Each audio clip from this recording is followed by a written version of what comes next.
السلام علیکم دوستانو، خدای دې وکړي چې تاسو به ټول روغ جوړ اوسئ، د صحت په جامو پټ اوسئ او لوی اختر را روان دی، د قربانیو سیزن دی.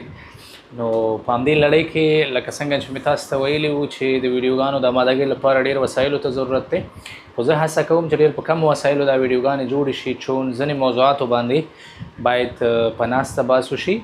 او یو ښه موضوع چې ما انتخاب کړی د هغه دا ده چې د نړیوال محصلین چې په هندوستان کې زده کړې کوي دوی دغه د ICCR سکالرشپ یا شخصا ما څنګه ترلاسه کړی په دې به هم در سره خبرې کوم.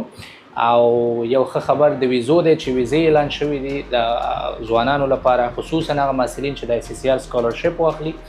نو د ICCR سکالرشپ ممکن په نږدې وختونو کې اعلان شي، ځکه اوس وخت کې هندوستان لکه څنګه چې ما د ICCR د ریجنل ډایرکټر سره دغه تیره موده خبرې وکړې، هغې ماته یادونه وکړه چې دغه موږ اوس هم زر سکالرشپ هر کال افغانستان ته آنلاین ورکوو. نو ممکن فزیکي هم اعلان شي. نو په دې به هم ویډیوګانې در سره جوړوم په دې موضوع باندې، څنګه تاسې ICCR سکالرشپ ترلاسه کولی شئ، څنګه به ویزه ترلاسه کولی شئ، څنګه به همدارنګه هندوستان ته راځئ. بیا چې کله تاسو دا هر څه ترلاسه کړه راغله هندوستان ته، دلته به څنګه د لیلي یا د هاسټل لایف څنګه تیروئ، بهر به څنګه اوسیږئ، د خلکو سره باید څنګه تعامل وکړئ، ځکه دلته د مختلفو مذاهبو خلک اوسیږي. یعنی په نړۍ کې هندوستان داسې هیواد دی که تاسو هندوستان ته راغلی او په هندوستان کې ژوند تیر کړ، نو تاسو به فکر وکړئ چې ما ټوله نړۍ ولیدل، تاسو د ټولې نړۍ سره بیا تعامل کولی شئ.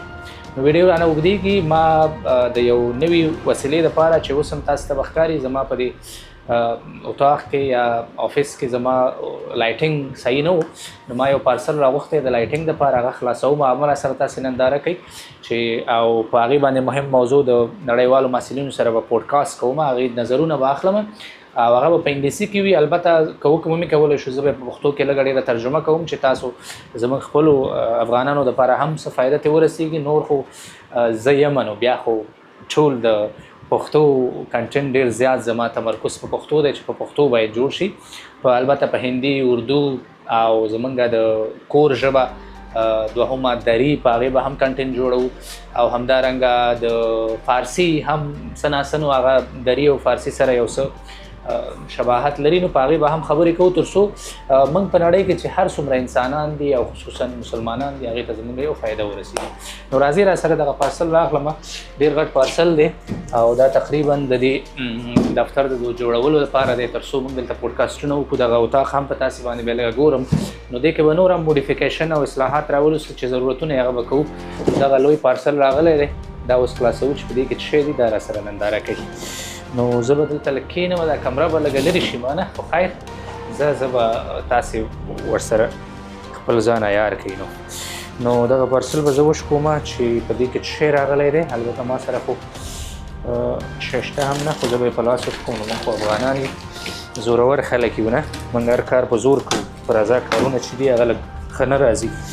اوس خو هغه د عدم تشدد فلسفي هم ډېرې شوي دي، یو ټول خلک وایي چې عدم تشدد کوئ، عدم تشدد کوئ. نو موږ هم د عدم تشدد یو څه ناڅه کوشش کوو، مګر هم افغانانو خصوصا پښتانه خو د عدم تشدد سره یو څه ناڅه وران دي. نو هیله ده چې په دې موضوع به هم بحث کوم. دا ډېره جالبه موضوع ده زما دپاره چې عدم تشدد ښه دی او که تشدد ښه دی، په کومو موضوعاتو کې باید سړی جدي اوسیږي او تشدد وکړي، او په کومو موضوعاتو کې باید سړی عدم تشدد وکړي.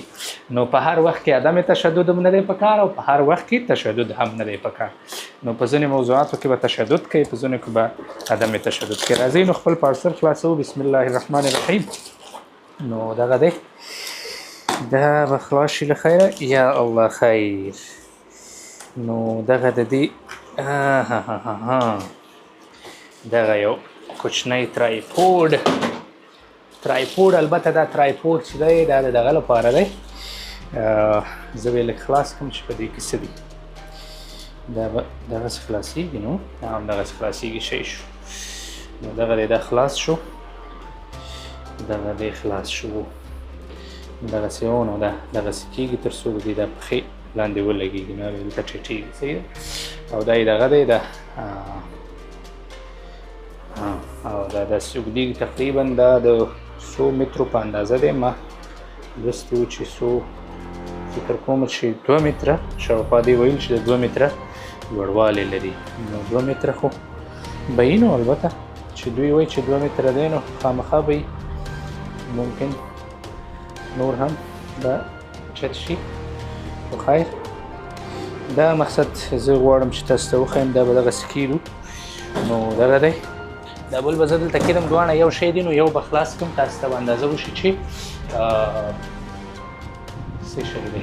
نو دغه دی هغه مهم شی چې اوس راوځي هغه به زه تاسو ته وښیم. هغه دغه دی لایټینګ زما په روم کې زما دغه دی کمی دی چې هغه لایټ صحیح نه دی. نو ځینې دوستانو دغه پیشنهاد کړی چې لایټینګ باندې باید ته کار وکړي چې لایټینګ دې سم شي. نو د لایټینګ دپاره مې دغه رنګ لایټ راغوښتی که څه مثلا زه شخصي ویډیوګانې ډېرې زیاتې جوړوم نو دا ما ته هغې لپاره هم کار کوي او پودکاسټ لپاره هم کار کوي. او پروفیشنل لایټونه چې ما وکتل هغه نو تقریبا د هغې بجټ ډېر های دی. هغومره بجټ زه نه غواړم چې اوس دوباره انویسټ کړم پې. نو هغه به وروسته انشاءالله چې کله بیا خپله مسلکي او عصري سټوډیو جوړوم نو بیا به انشاءالله په هغې کې به بیا هغه اډ کوو ټول شیونه هغه به هم تاسو ته یو په یو باندې ښایي. نو دغه رنګ لایټ دی دا به هم زه خلاص کړم وبه ګورو چې دا تقریبا 3 ډوله رڼا کوي. نو 3 ډوله رڼا کوي. دې سره د موبایل دغه هم شته دی ماونټ هم شته او ورسره دغه الله خیر دا د موبایل ماونټ دی چې منځ کې موبایل لګي اکثره دغه ټیک ټاکران یوز کوي نه. نو ټیک ټاک باندې به موږ هم ځینې کنټینټونه جوړوو چې زموږ هیواد ته ولس ته او زموږ اسلام ته فایده لري. نو انشاءالله په هغې به هم سره ویډیوګانې جوړوو. خو فعلا دپاره به موږ دغه چې دی دا به سیټ کړو چې دا څه رقم سیټ کېږي. دې دپاره څه یو ماونټ پکار دی. هغه ماونټ به کوم ځینې راځي هغه به هم ګورو. نو دا دغسې خلاصېږي فکر کومه. نو دغسې چې خلاص شو دا به یو بول لري هغه بول هغه دی. نو دا به زه راواخلم وبه یې ګورم چې څه دي یا خیر. نو دا خو په دې کې ورکول کېږي البته دا به دغسې خلاصې او دا به ښه دا په دې کې ورکول شو. او دا چې دی نو دا هغه بټنې دي چې دې نه کنټرولېږي چې څرنګه مو دا کنټرول شي. نو دې کې نور څه شته او که نه نور خو پکې ما خاص څه نه ښکاري. نو غوښتل مې چې دا تاسو سره شریک کړم. دغه شیونه راغلي وو دا به زه دلته کښېږدمه البته بیا به وروسته زه خپله سیټ کړم. نو دغه مې تاسو ته غوښتل چې وښایم او ما په خپل اتاق کې څه اډ کړي دي هغه به هم تاسو ته وښایم. نو هغه هم راسره وګورئ چې تقریبا تر اوسه زما دغه دفتر یا زما سټوډیو چې دی دغه ډول ما جوړه کړې ده. نو دغه یو څو 2 دانې چوکۍ چې په دې کې به پودکاسټ به جوړوو. نو دغه صوفې دي دغه المارۍ ده دې کې به نور هغه یو څه پلانټس وغیره هغه به هم اډ کېږي. نو دغه زما د ایډیټ لپاره پرنټر او کمپیوټر او مایکونه او دا نور ټول وسایل پراته دي دغه ترایپوډ. نو دغه وسایل مې غوښتل تاسو سره وښیم یو ویډیو پې جوړه کړو ځکه دغه زموږ دپاره یو خاطره پاتې شي چې موږ هغه ابتدایي شروعات څنګه کړي وو. نو دغه زموږ شروع وه. نو په دعاګانو کې مې یاد ساتئ. یو څو نورې موضوعګانې دي په هغې هم ویډیو جوړوو چې یو د اختر موضوع ده چې د اختر قربانیانې دي منډۍ ته به ځم په هغې به ویډیو جوړوو چې دلته خلک قرباني څنګه یې که څه هم زما څېره دغه ده لږه په ځان مې ګوتې متې نه دي وهلي نه.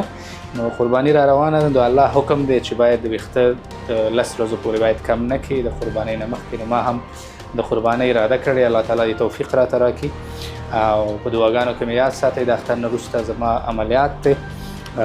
نو عملیات مې البته ډېرو دوستانو پوښتنې کړې وې چې څه شی عملیات دی او ډېر مسجونه راغلي وو. الله تعالی تاسو ټولو ته اجر درکړي چې زما دپاره دعاوې کوئ یاد مې ساتئ. نو زما د تریخي عملیات دی البته په هغې کې دوی وایي چې دغه پکې پیدا شوي پولیپس پکې پیدا شوي دانې ډول باندې. خو ما تکلیف لږ ډېر دی درد وي را باندې مطالعې ته نشم کېناستلی په چوکۍ کې چې کېنم درد مې لږ خوراک ډېر وکړم نو هغې د وجې درد پیدا کېږي که اکسرسایز کوم منډه کوم نو هغې د وجې لږ پازاب کړی یم. دا ډېر وخت نه و ما صرف نظر کوو چې تیر شم ترې نه خو نه کېده. نو انشاءالله په 14 د جون باندې به انشاءالله عملیات دعاو کې مې یاد ساتئ. نو کله چې عملیات وشو بیا به انشاءالله که ژوند او عملیات الله تعالی کامیاب کړي نو بیا به هم زه کوشش کوم چې دغه ویډیوګانو ته ادامه ورکړو. نو دوه موضوعګانې دي، یو دغه د اختر په دغه باندې ده، په قربانیو منډۍ ته به ځم زه خپله ځان ته مال اخلم او ورسره به تاسو ته وښیم چې دلته خلک کم مالونه اخلي او په کومو نرخونو باندې تاسې به یې مقایسه وکړئ. نو تر بیا د خدای په امان زموږ د یوټیوب چینل در سره سبسکرایب کړئ او د فیسبوک صفحه هم در سره فالو کړئ، انسټاګرام هم در سره فالو کړئ. نو دغه به ستاسې زما دپاره حوصله افزایي او ملاتړي تر څو دغه زه چې کوم کار کوم نو هغه تاسې باید اپریشیټ کړئ. نو کله چې زما کار اپریشیټ شي زه به نور هم تشویق شم چې لا ډېر کار وکړم تاسې دپاره. او یو مهم شی چې تاسې باید راته وکړئ، په کمنټونو کې باید موضوعګانې راته دغه کوي، ولیکئ چې کوم موضوعاتو باید ویډیوګانې جوړې شي. نو هغه موضوعګانې چې تاسې ولیکئ نو زه به بیا په هغې باندې ریسرچ او تحقیق وکړم، د هغې نه بعد به په هغې موضوعګانو باندې ویډیوګانې جوړې کړم. تر بیا د خدای په امان. دا ویډیو لږ اوږده هم شوه، بس حوصله ولرئ، ویې ګورئ راسره په مخه. الله تعالی مو روغ و جوړ و کامیاب